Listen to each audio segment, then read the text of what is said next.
Hello, everybody, and welcome back to the Savvy Dragon podcast. I'm your host, Rachel Begelman, and today we have a very special guest coming on. Let's call him up.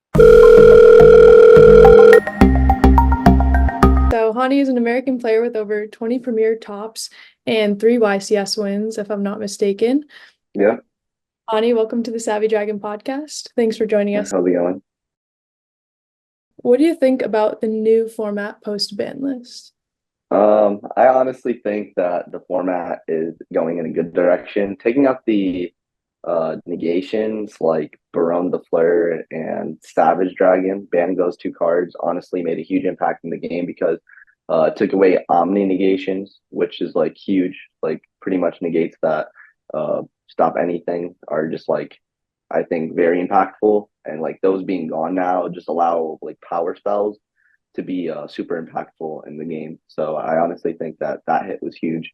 And the loss of Link Karibo definitely impacted the deck a lot, cutting off like Heat Soul lines and honestly just making it tougher to get to Dark. Makes things a little bit more awkward now, just not having Link Karibo. So I think the hits that they did were pretty solid. I do think that the Fire deck is still the best deck, but yeah, it's a lot weaker now to spells at least. I would say. That makes sense. Yeah, that Yep. kind of calls to a question that we're gonna have later on, but we'll get to that later. Watching you play the match versus Sean was awesome. You seemingly snatched the Yep. victory from the jaws of defeat. What do you have Yep. for advice for players of staying composed in like those high pressure situations? Honestly, it's just like, yeah, it's honestly hard, to stay composed in a situation like that. You got a lot of people watching you, of course, so you're definitely gonna feel the pressure, but you always gotta remember that whatever you're feeling, your opponent is also feeling. So like at the end of the day, like that you gotta just kind of like take the pressure off yourself, like you gotta think about like the positive things, like at the end of the day, your opponent's going to be in the same predicament as you. So just try to play your best. And I mean, honestly, I think it's really taking your time and thinking about your line. I mean, yeah, it's tough, like seeing mistakes be made and mistakes happen all the time. But like, I mean, at the end of the day, like that's just practice. Yeah, Like practice. that's just practice. For Sean at least, like yeah, cool. He might have lost there, and the pressure might have really been on him bad. But at the end of the day, like now when you get into a pressure or like a pressure situation, maybe you'll handle it differently. Like you learn from your mistakes. Like you make mistakes that everyone does, and you learn from them. But like that's just kind of where my standpoint is on it. Yeah, it's almost like another skill you have to develop is like how to deal with like high pressure situations. Like it's probably pretty crucial. Oh, 100%. Oh, yeah, 100%. I feel like that is very crucial in the game. And I know a lot of players that have struggled with that and that cost them victories, like that's honestly what makes a player and like what doesn't make a player at the end of the day. Like if you can't handle high pressure situations, then that could cause a loss. And I mean, like that's clearly what happened in that scenario because like obviously like there's just no world I win that match like hands down, So yeah. Yeah, that makes sense. Talking a little bit about what we were talking about earlier, what do you think about tenpai and the new cards coming out of Legacy of Destruction? Will they impact the format, or will Snake Eyes and Fire King variants still be the best deck? You were speaking a little bit about this before. Honestly, I think yeah, it's definitely going to impact the format some numbers. Like at the end of the day, the deck is just cheap. Like something that's very crucial. I think a deck being cheap is just going to make people more inclined to like play it, like more of the casual players at least. And with that being said, like it's a deck that can play dimensional shifters, a deck that can OTK very easily. It's probably going to be a deck that's going to be in the format, but it's not going to be nearly the best deck. I think it has flaws. I think people are going to be playing D barrier. I think there's going to be cards that counteract that deck. So honestly, like in my opinion, I just don't think it's going to be like the best deck. Also, it's going first, kind of weak. There's a lot of like flaws to the deck in general, but yeah, I just don't think I don't think there's like anything better than Tenpai out of the new set as well. Like I do think that the U-Bell cards might be good once the new fusion comes out, but honestly, I don't see nothing happening with it currently. Like the cards are all right at most. I honestly think that the fire deck is just too powerful for any deck that's coming out in Legacy Destruction. Most of the decks require two cards to start your engine, and like that's just not good. Like when there's a deck in the game there's that just requires one card combo, you know. And honestly, there's like a few decks in the game that require one card combo that are just better than the majority of the decks, and like those decks are honestly just shining. And I would say that's like I would say that's like Snake Eye. I would say that's Branded. I would say that's Voiceless Voice because like those decks all have one card combos of their own. Purely like all those decks that have just like one card combos are just like better. Even the Melodious deck, and that deck came out of Legacy Destruction. That deck is that decent because it has a lot more one card starters. Like it has solo movement. It has the new normal summon from the set, the Pendulum Monster, and they have they have the fusion spell that allows you to fuse on turn one from your deck, like branded fusion. So yeah, that deck's also very strong. I just think that the decks that just have one card combo lines are probably better, but the next step of like making your deck like consistent or making your deck like work is probably like playing non-engine, and that's why those one card starter decks are just typically better because you could fit more non-engine typically in those decks. And yeah, I think that's a huge benefit. Yeah, it's a good breakdown. Thank you. Yep. Um, the World Points grind seems to be much more active this year than previous years. Who do you think will represent the US from the pool of players who are trying to compete in this bracket?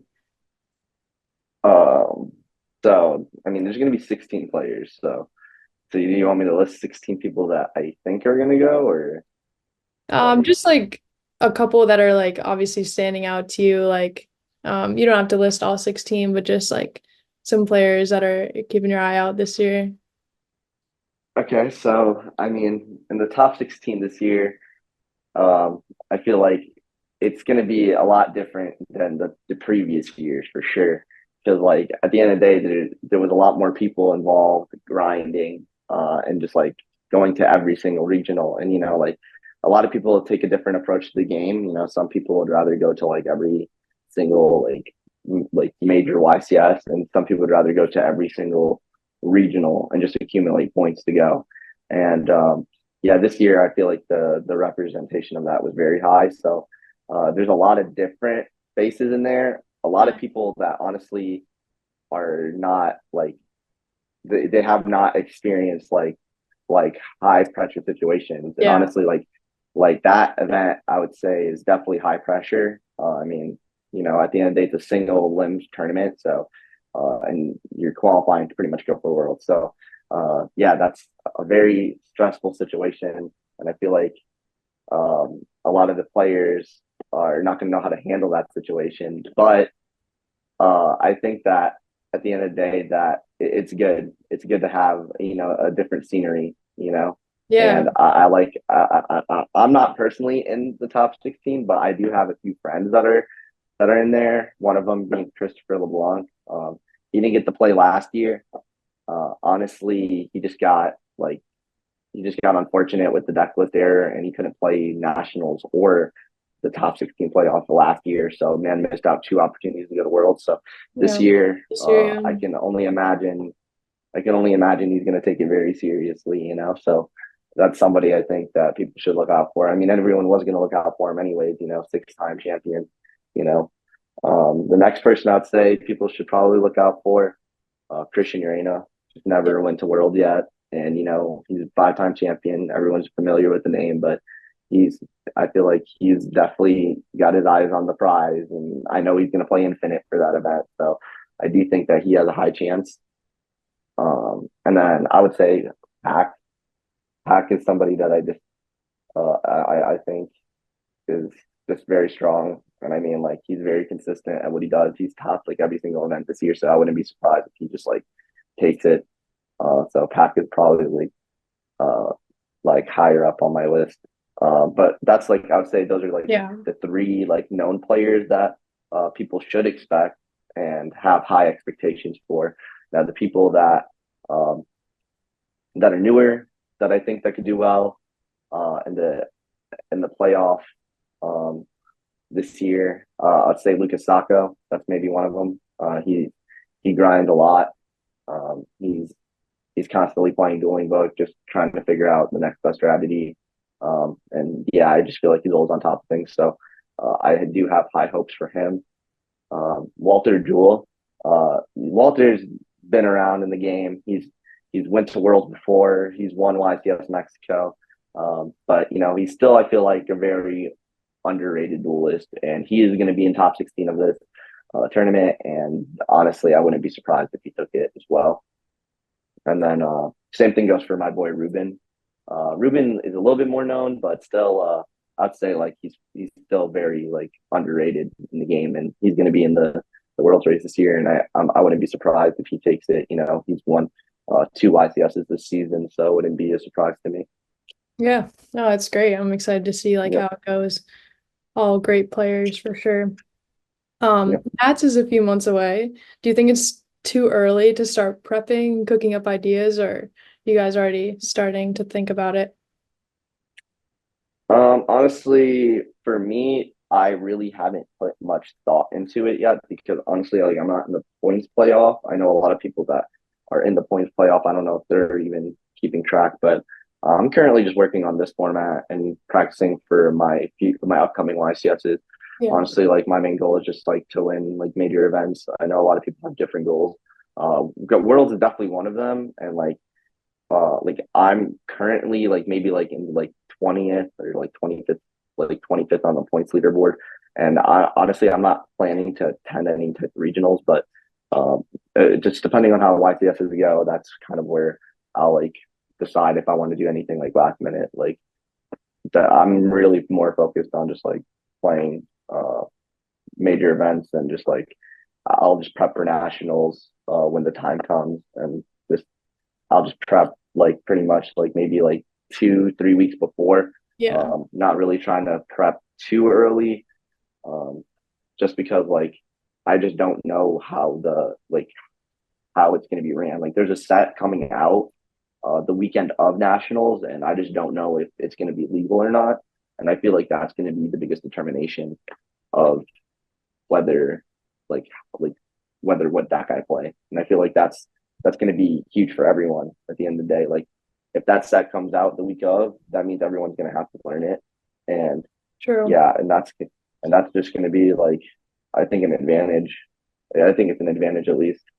But I mean, there's a lot of different strategies in that deck that are in that set that make it kind of like interesting for the game. I don't think it's going to be healthy for the game, but like Hmm. I've looked into that set. That's something I would say. Like I don't know how many people have looked into the sets for nationals, and I think that's important.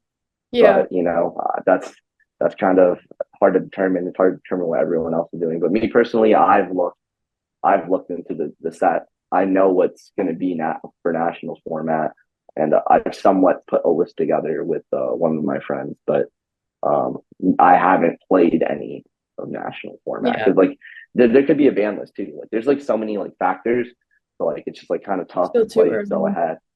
Yeah, it's still a little too early, but I mean I'm still like fine just practicing and getting ready for these upcoming tournaments. Like I said. Makes sense. Last couple of questions. We've had a few TCG fandom events now, and they seem to be growing in popularity. Do you think this is something that can help grow the community? The last event had more than 150 people, and we're planning a bigger one for Nats. So do you think that this is something like you recommend for up and coming players, as like a way to like be more ingrained in the community or like duel with new people? Honestly, I think the TCG fandom events are great for the community. Like at the end of the day, like what were we gonna do in rally? Like there's Yeah, not much to really do in rally. So like I mean all of us getting together and like hanging out, having fun, playing Yu-Gi-Oh, dueling, testing. I mean that was a great time, At the end of the day, like, all of us getting together, you meet new people, you create moments with your friends, with the people within the game. Like I just feel like it's just a good thing. And the thing is it's just open to everybody. And I feel like that's something that like I feel like is huge, like anyone's pretty much accepted, and yeah. I just like things like that, So I think that's a positive thing for the community for sure. Great. Yeah. Thank you, Hani. Lastly, do you have any shout outs or closing thoughts, other things you want to say? I mean, not really. I guess my only shout out would be to my brand, Learn TCG, and into my sponsor, Goofy Gaming. So I guess that's like my two major shout outs. Nothing crazy. I offer coaching on learntcg.com, and I also offer private coaching for those who are interested. So Nice. Yeah. And talk to me a little bit about what you see as like the opportunity for coaching for people who perennially top tier events. A little bit about why people should do coaching. okay, so like I mean, at the end of the day, not everyone has the time and effort to put into an event, and I pretty much put all my time into this game. You know, like I'm just constantly playing, grinding, and trying to figure out new strategies and working on my list and getting ready for the next tournament. So I'm pretty much offering like a service where they pay $200 a month, they join the classroom, and they're just a part of my journey at the end of the day. Like they're in the cord, they're testing with me. I'm constantly play testing in the cords. I'm constantly getting ready for the next event. I'm constantly working on my list. And yeah, I'm just constantly grinding to get to the top. And at the end of the day, like the service that I'm offering is pretty much that anyone that wants to join along and do it with me can. Like I'm sharing my deck ideas. I'm putting in mad hours into the game, and at the end of the day, that's you can't just get that anywhere. And I feel like that's just like something that's huge. You could pretty much capitalize on just like all the information that's given, and you could pretty much go to any tournament and do well. And I feel like that's something that people have benefited off me in the past. I've pretty much had helped a lot of successful players in this game previous years, and they have pretty much accomplished winning events. I helped Top Paulie, our current world champion, win worlds. You know, like at the end of the day, like that's the type of like coaching I'm offering. Like I will get you to the next step. I will get you into the competitive game state that you need to be in. Pretty much, like I'm pretty much trying to take players into the next level. I mean, I know like a lot of people don't agree with it. Like there's like a controversy between like coaching if it's worth it or if it's not worth it. And I mean, at the end of the day, I pretty much got it to where I got it to where I think to where it's worth it because previously like I would charge like $50 per hour, you know, because like at Yeah. the end of the day, like it was not worth it for me to do it for any less. It was not worth it for any other coach to do it for any less. But like the information that's given within an hour might not be enough.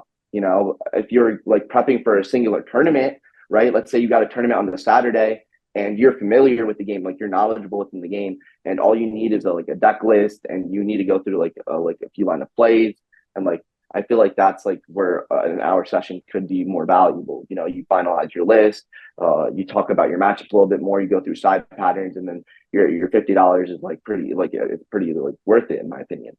But at the end of the day, that it wasn't sustainable to like teach people long term. So what I did was I made it more of a monthly system where all right, it's $200 a month. It's a classroom full of multiple different students, and I'm just constantly in there grinding and playing Yu-Gi-Oh because that's what I would do anyways. It's like I would just be playing Yu-Gi-Oh anyways. But the difference is it's just open for my core to watch, play. They can come and ask me questions. Like there's pretty much just like no, there's no limit on gaining knowledge. At the end of the day, it's up to you on how much knowledge you want to gain. Like you're in the court with me, I'm willing to give as much knowledge as possible. I'm willing to play games. I'm willing to duel. I'm willing to go over a list. I'm willing to practice future formats. Like at the end of the day, I'm willing to do it all. But it's just like how much do you want to put in? Like if you want to do it, like I'm here to give you the information. And like that's Yeah. kind of just like how my Discord works. And I honestly like I honestly like it a lot. I do like a weekly classroom as well. Like it's Wednesday.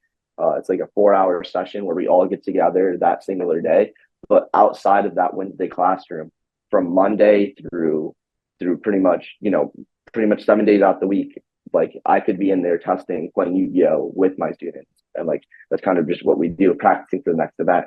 You know, I try to do like more events inside of my own Discord. Like I run tournaments. Like I ran tournaments for like SP Little Knight, Wanted, Trolls. I also do Ironmans within my Discord where we would Ironman other people. And I feel like that's also very beneficial. So like that's Yeah. kind of where I'm at with the coaching thing. I Nice. mean, I think it's been great at the end of the day. Like I have a few students right now. I have like maybe 10 students currently, and a few of them are going to YCSND. Not a lot of them can make it out to Raleigh. But a lot of them are actually going to pull up to YCSND, so I'm excited for that. We're all going to grind and test for that, and hopefully make the best out of the situation. Yeah, Nice. And they just go to learntcg.com and then you do yeah, a profile yep. on there. Or they could PM me directly, either or. So learntcg.com, and yeah, everything is there. Once you get on learntcg.com, it should be like self-explanatory. I try to make it as basic as possible for the signups. Perfect. Yeah. Thank Yep, you so much for your time today. We look forward to seeing your journey in the next couple of months and good luck in Brazil this Wednesday. You're yep, leaving? yep, yep. Yeah. 100%. Thank I you, Hon. appreciate it. Yep, no problem, Rachel. That's all for today on the Savvy Dragon podcast. Thanks for tuning in and make sure to subscribe and turn on your notifications to be notified when we post our next video. Thanks for tuning in. See you next Friday.